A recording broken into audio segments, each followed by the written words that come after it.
Hi champs, welcome back to evidyarthi.in। मैं हूँ Mitali and I welcome you all in today's session.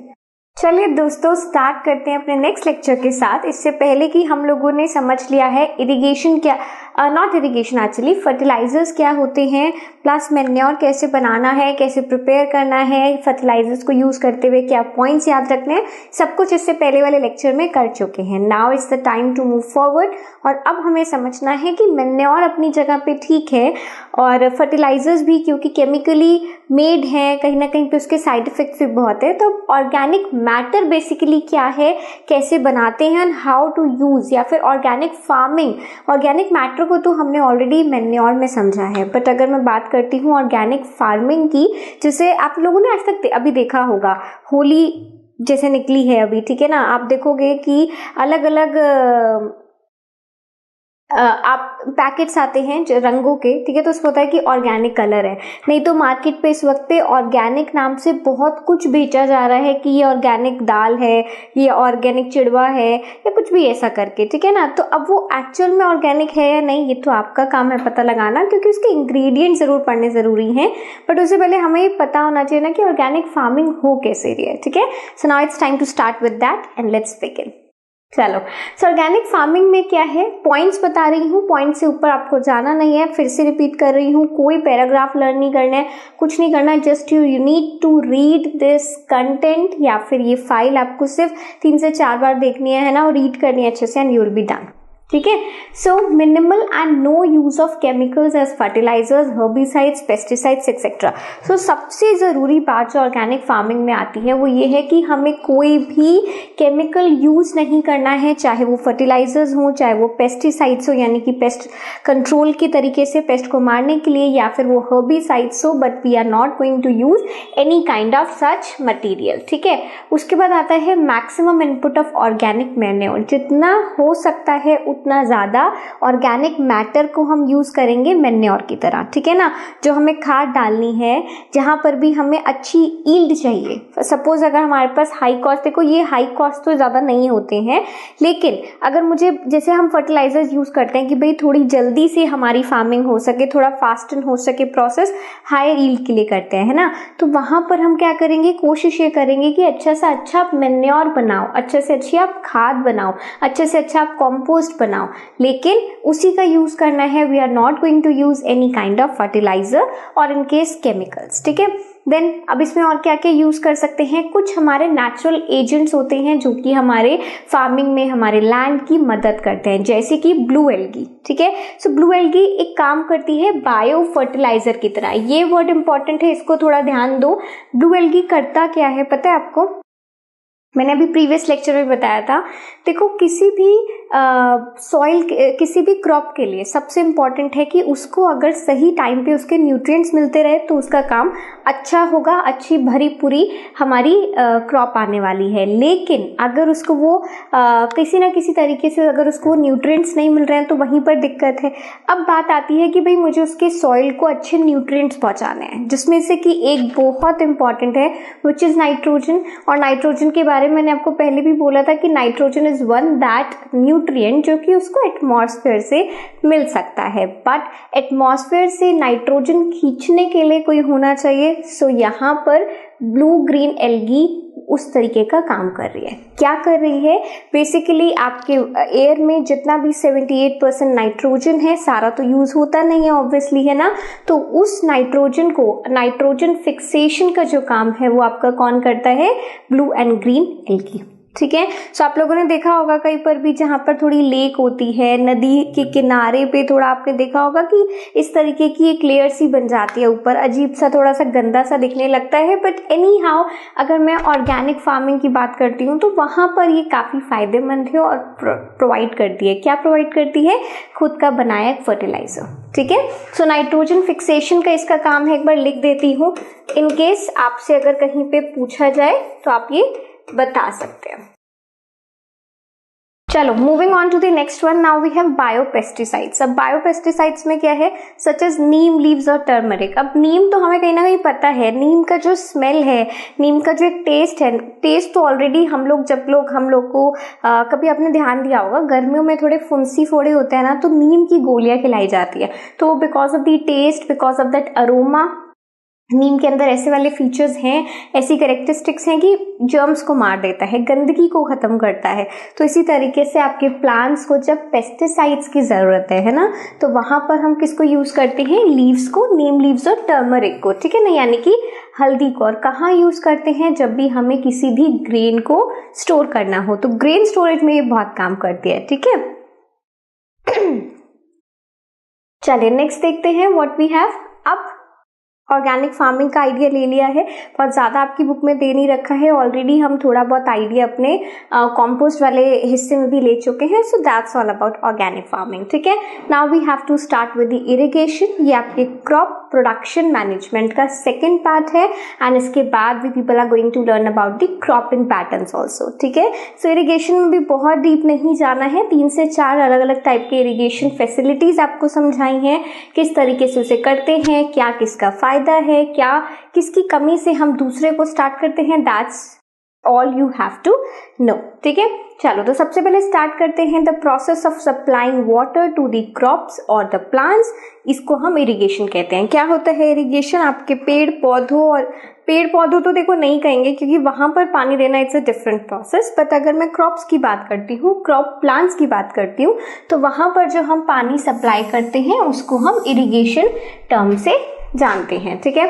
अब इसके बाद now we have different irrigation systems. Different irrigation systems क्यों है, depend करता है कि फील्ड कहाँ पर है, डिपेंड करता है कि वाटर बॉडी का कौन सा रिसोर्स आपके पास अवेलेबल है ना, कौन सी वाटर बॉडी का रिसोर्स आपके पास अवेलेबल है, दैट इज वेरी इंपॉर्टेंट, ठीक है। तो उसके बेसिस पे हमने इसको कैटेगराइज करा हुआ है। सबसे पहले देखते हैं, बहुत कॉमन है ट्यूबवेल्स ले लो या डगवेल्स ले लो, कैसा भी। आज के वक्त पे डगवेल्स बहुत कम हो गए हैं। डगवेल्स वो होंगे जो कि कभी अगर आप कभी घूमने जाते हो और कोई प्राचीन मंदिर अगर आपको दिखता है ना, तो वहां पर आपको देखोगे कि वो एक कुआं होता है, बहुत पुराना सूखा पड़ा है, तो वो बेसिकली डगवेल हो गया, ठीक है। और वो सिर्फ मंदिर में नहीं हुआ करते थे, वो आज से पहले, बहुत साल पहले वो आपके फील्ड्स में भी हुआ करते थे, बट क्योंकि उसमें मेहनत ज्यादा है, पूरे फील्ड को आपको पानी देना है, कितना खींचोगे, है ना, तो इसलिए बेटर है कि tubewell is also one of the good alternative. But हमें पढ़ना थोड़ा दोनों के बारे में, पता एटलीस्ट हमें दोनों के बारे में होना चाहिए, ठीक है। सो एक बार देखते हैं डगवेल में क्या होता है। Water is collecting from water bearing strata. Strata का मतलब होता है लेयर, ठीक है। आपकी जमीन का वो पार्ट या फिर जमीन का वो हिस्सा, वो लेयर जहां पर ऑलरेडी पानी है। तो डगवेल क्या करता है कि जहां पर आपकी जमीन के जिस हिस्से में, जिस लेयर में, जिस स्ट्रेटा में पानी है, सिर्फ वो वहां से खींचने की मदद करता है। तो डगवेल्स का इतना काम है। बट अगर मैं बात करती हूँ ट्यूबवेल्स का, तो ट्यूबवेल्स थोड़े से और डीपर चले जाते हैं, ठीक है ना। They can tap water from the deeper strata, यानी कि उसके नीचे भी अगर कहीं है ना पानी, जैसे कि बोरिंग जिसको हम कहते हैं, ट्यूबवेल्स वैसा आप समझ लो। अपने घरों में हम लोग ने जो हैंड पंप लगा रखे होते हैं, एक अगर देखा जाए तो कॉलोनीज में भी लोगों के यहाँ पे लगा होता है, मंदिरों में लोगों के यहाँ लगा होता है, जिससे कि पानी की पूरी सुविधा दी जाती है। तो वहां पर बोरिंग पूरा नीचे तक खोदा जाता है। कभी देखना, जरूर देखना कि जैसे भी हैंडपंप के लिए बोरिंग की जाती है तो वो कितना डीप जाकर और मशीनों के द्वारा पूरा उसको अंदर तक खोदते हैं। प्रोसेस अपने आप में बहुत इंटरेस्टिंग है, देखोगे ना तो ये सब चीजें ज्यादा अच्छे से समझ आएंगी, ठीक है। सो बेसिकली आपके डीपर स्ट्रैटा तक ट्यूबवेल जाता है। बट बात ये आती है कि देखो, आप अब ये हैंडपंप तो नहीं है, ऐसा तो नहीं है कि मैं हैंडपंप को ऐसे खींचूंगी और पानी अपने आप ऊपर आ जाएगा। प्रेशर लगाना जरूरी है, I know, but now there must be some other process. कुछ ना कुछ ऐसा तरीका होना चाहिए जिसके तरीके से पानी अच्छे प्रेशर के साथ ऊपर आए, है ना, तभी आप पूरे फील्ड को पानी दे पाओगे। तो इसके लिए हम क्या करते हैं, पंप लगाते हैं, यानी कि मोटर जिसको कहते हैं, ठीक है। जिससे कि आपने मोटर चलाया, आपने पंप लगाया और वो पानी को ऊपर खींचेगा और आपके फील्ड्स में ट्यूबवेल में इस तरीके से वेल बना दिया जाता है। अब मैनमेड है ये तो सारा, ठीक है, और इस तरीके से आगे इसका रास्ता बना दो और कुछ ऐसा एक पाथ बना दो जिससे कि आपके पूरे फील्ड में ये फैल पाए, ठीक है ना। तो ये दोनों आपके एग्जाम्पल्स हो गए हैं which is of dug well as well of tubewell. Also हम इसको यूज करते हैं यूजिंग पंप्स फॉर इरिगेशन, ठीक है, मैंने मार्क ऑलरेडी कर दिया है। Moving on with the next one we have canals. अब हमारे पास है कैनाल। कैनाल बोले तो नाले, अगर मैं इसे बिल्कुल सिंपल भाषा में आपको समझाऊं ना तो जो नाले होते हैं उनको कैनाल कहा जाता है। ऑल्सो अब सारे नाले गंदे नहीं होते हैं, ये बात भी ध्यान रखो, ठीक है। आप किसी भी फील्ड में जाओ, किसी भी छोटे छोटे टाउन्स में जाओ, गाँव में जाओ, कहीं ना कहीं आपको बहती हुई ऐसी एक छोटी सी नदी मिल जाएगी। बच्चों की टर्म्स में जब छोटे बच्चे हम लोग गाड़ियों से सफर करते थे तो बोलते थे अरे नदी आ गई है, नदी आ गई है। तो नदी नहीं है, बेसिकली कैनाल है, ठीक है ना। और क्या करते हैं, कैनाल ऑब्वियसली प्रोवाइड करते हैं इरिगेशन फैसिलिटी को। कैसे प्रोवाइड करते हैं वो एक बार देखते हैं। So canal receive water from one or the more reservoir or from river. So basically क्या होता है कि अगर कैनाल के आसपास कहीं पर नदी है, ऐसा नहीं है कि चिपकी हुई है, बट कैनाल बहुत दूर दूर तक फैला दिए जाते हैं, लेकिन नदी बहुत दूर तक नहीं फैलती है। अगर मैं आपको एक टाउन की बात करती हूँ तो वहां पे आप देखना कि नदी का ना शहर के एक हिस्से से नदी बह रही है, लेकिन वहां पर पूरे टाउन में, पूरे शहर में जहां पर फील्ड्स है ना, वहां पर आपको इस तरीके से कैनाल बने हुए दिख जाएंगे। सो कहीं ना कहीं पे उसी रिवर से कनेक्ट कर रखा है इस कैनाल को, जो कि बहुत ही लंबे एकड़ में कहीं ना कहीं पे बहुत ही अच्छे बड़े किलोमीटर में उसको फैलाया गया है, ठीक है। सो ये अगेन एक क्या है, तरीका है इरिगेशन का। Main canal is divided into branch canal. Obviously अगर आपके अलग अलग फील्ड्स हैं, अलग अलग लोगों के फील्ड्स हैं, तो वहां पर हम क्या करते हैं, उसको ब्रांच कर देते हैं। एक कैनाल तो सारा काम नहीं कर पाएगा ना, बहुत सारे छोटी छोटी जगहों पे आप देखोगे कई बार जब हम ट्रैवल कर रहे होते हैं तो ऐसी चीजें देखने को बहुत मिलती है। वी केम अक्रॉस, है ना, हमारे आसपास से ऐसे कैनाल्स निकलते बहुत हैं जिसके ऊपर रोड्स बनी है, पुल बने हैं, बहुत अच्छे अच्छे से, सुंदर सुंदर से। सो ये बेसिकली आपको ब्रांच कर देते हैं and this is one of the factor जिस तरीके से आप अपने फील्ड्स को इरिगेट कर सकते हो, ठीक है। क्लियर हो गया यहाँ तक। चलो नेक्स्ट पे चलते हैं। We have river lift system. अब रिवर लिफ्ट सिस्टम क्या है? रिवर लिफ्ट सिस्टम को अगर ध्यान से मैं इसके वर्ड के मीनिंग को ही समझ लूँ ना, तभी अपने आप में ये पूरा हमें क्लियर हो जाएगा। रिवर लिफ्ट का मतलब है some or the other way we are going to lift the river, यानी कि उसके अंदर का पानी हम किसी ना किसी प्रेशर के थ्रू खींचने वाले हैं, ठीक है। बिकॉज देखो, वही जैसे मैंने आपको प्रीवियस में बताया कैनाल वाले केस में कि नदी हर वक्त नहीं फैली हुई है, और अगर वो फैली भी हुई है तो दूर लंबे स्पेस में नहीं है। दूसरा क्या है कि वहां से प्रेशर से पानी नहीं आ रहा, आप अपने फील्ड तक कैसे पहुंचाओगे? तो हम यहाँ पर क्या करते हैं ना, जैसे कि लोअर लेवल के अगर आपके फील्ड्स हैं, ठीक है, तो एक हायर लेवल पर हम एक रिवर लिफ्ट सिस्टम लगाते हैं। चाहे वो डैम्स के अक्रॉस आप लगा लो, चाहे अच्छी अच्छी बढ़िया जिसमें वाटर का फ्लो है उन नदियों के आसपास लगा लो। वहां से क्या करते हैं, अलग अलग सी ट्यूब्स लगा देते हैं, अलग अलग से लिफ्टिंग सिस्टम्स लगा देते हैं, जिससे कि जब अच्छा प्रेशर है, बरसात अच्छी हुई है, कभी भी जब फ्लो तो देखो नदियों में रहता ही है, अगर अच्छी भरी हुई नदी है तो, ठीक है ना, अगर वाटर कंटेंट अच्छा है तो वहां से अपने आप लोअर लेवल पर पानी जाने लग जाता है। उसको भी हम डिवाइड करते हैं, आपको पिक्चर में भी थोड़ा क्लियर हो रहा है, इस तरीके से रिवर लिफ्ट सिस्टम्स लग जाते हैं, ठीक है। सो या this is one of the kind. Again ये बहुत महाराष्ट्र वगैरह में भी काफी है, मतलब देयर वाज समथिंग, कहीं पे मैं रीड कर रही थी ऐसे ही कि कुछ 8% महाराष्ट्र की जो क्रॉपिंग फील्ड है वहां पर कहीं ना कहीं पे रिवर लिफ्ट सिस्टम इतना ज्यादा यूज होता है।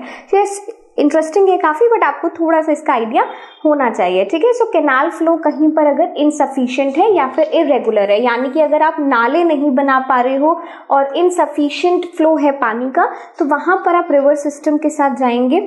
Okay, so water is directly drawn from the river for supplementing irrigation and which are close to the rivers, ठीक है। सो ये वो एरियाज में बेसिकली आप कर सकते हो जहां पर पानी का जो फ्लो है, नदी का जो फ्लो है वो इतना अच्छा है कि आप उसको इतने अच्छे प्रेशर से लिफ्ट आउट कर सको, ठीक है ना, लिफ्ट अप कर सको, ठीक है। चलो नेक्स्ट देखते हैं। We have tanks now. अब टैंक वर्ड से पता चल रहा है आपके घरों में जो टंकियां लगते हैं, जिसको हम भाषा बोलते हैं, हिंदी में बोलते हैं तो टंकी बोल देते हैं, किसी के घर पे टैंक बोलते हैं, रिजर्वॉयर बोलते हैं, किस भी तरीके से ले लो, बट वो आपके घर की है।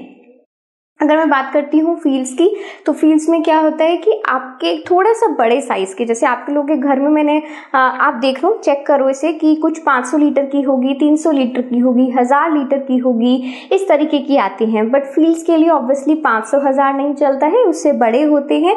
बट हाँ, comparing to canal, comparing to river lift system, ये छोटे होते हैं, ठीक है ना।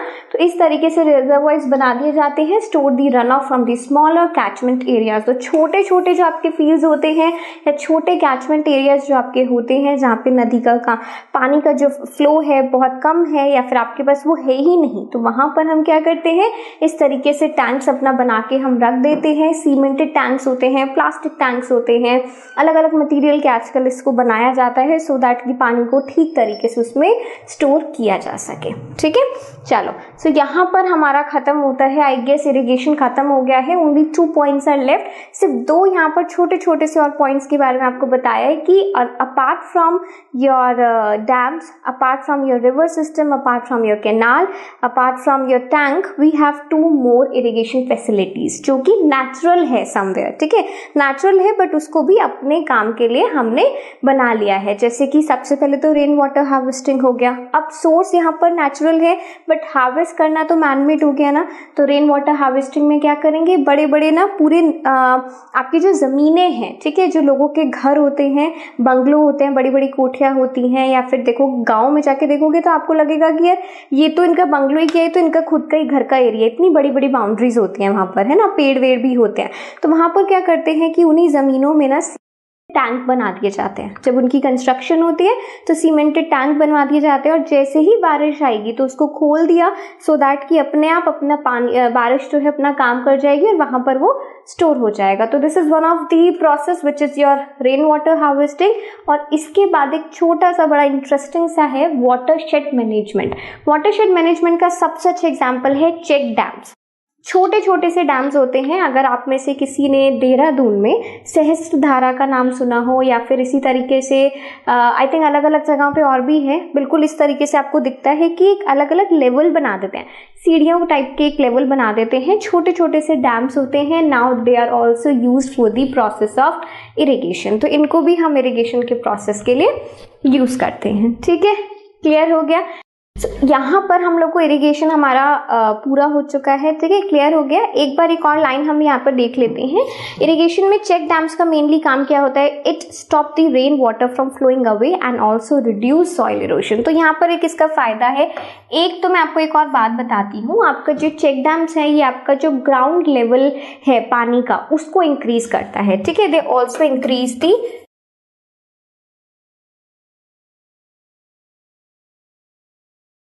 ग्राउंड वाटर लेवल, ठीक है, ये उसको भी इंक्रीज करता है। साथ ही साथ ये क्या करता है, आपके सॉइल फर्टिलिटी को या सॉइल इरोजन को रिड्यूस करेगा। Soil fertility will increase eventually, ठीक है। सो ये हम लोग का इरिगेशन का पार्ट हो गया है। Now we all have to start with the other thing which is your cropping pattern. So let's begin.